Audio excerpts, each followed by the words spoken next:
안녕하세요 여러분. This is Anthony Gersoniba, vlogger South Korea. So ngayon guys, grammar lesson naman ang i-share natin ulit. So itong grammar na to guys, verb o buda. Okay? So ang ibig sabihin ng grammar na to, have you, try, or experience. Or pinaka-ibig sabihin niya ay yung try or yung experience. Sa Tagalog, ang ibig sabihin niya ay subukan or nasubukan or naranasan. Okay? So, ang o buda ay kino-conjugate lamang sa mga verb. Hindi siya pwedeng i-conjugate sa mga adjectives. Okay? So, sa mga verb lang po siya pwedeng conjugate. So, ang ibig sabihin ng try sa Korean ay sido. Okay?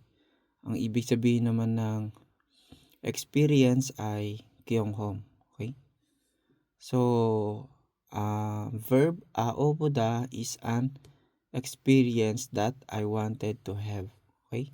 So, yun yung pinaka-meaning ng aoboda. Okay? So, gusto kong maranasan. Yung mga gusto nating maranasan. So, example sentences para mas madali nating maintindihan. So, 저는 한국에 가고 싶어서요. Okay? Gusto kong pumunta sa South Korea. Okay? So, 저는 한국에 가봤어요. Okay? So, nakapunta na ako sa South Korea. Means, nasubukan mo na or na-experience mo na. Okay? So, kapag na-experience mo na yung isang bagay, gagamitin mo na yung aoboda.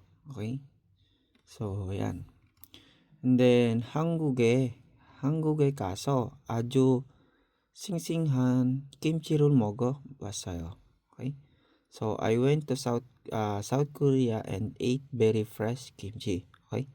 Nung nakapunta ako sa South Korea, nasubukan kong kumain ng fresh kimchi. Okay? Dito kasi guys sa South Korea, fresh yung kimchi nila dito. So, bagong gawa lang. Okay?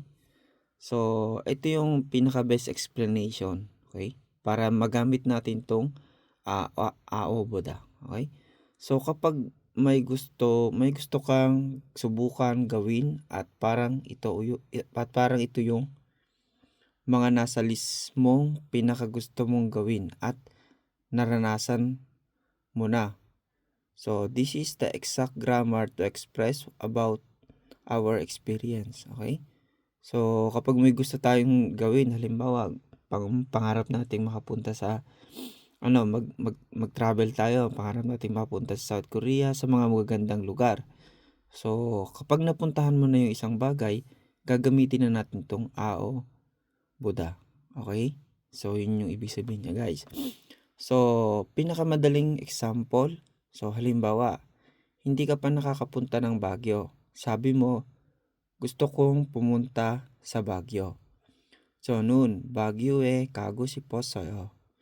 So, nung nakapunta na ako sa Baguio. 저는 바기오에 가봤어요. Okay? So, yun yung sasabihin mo guys. Okay? So, ito naman, may note pa tayo dito.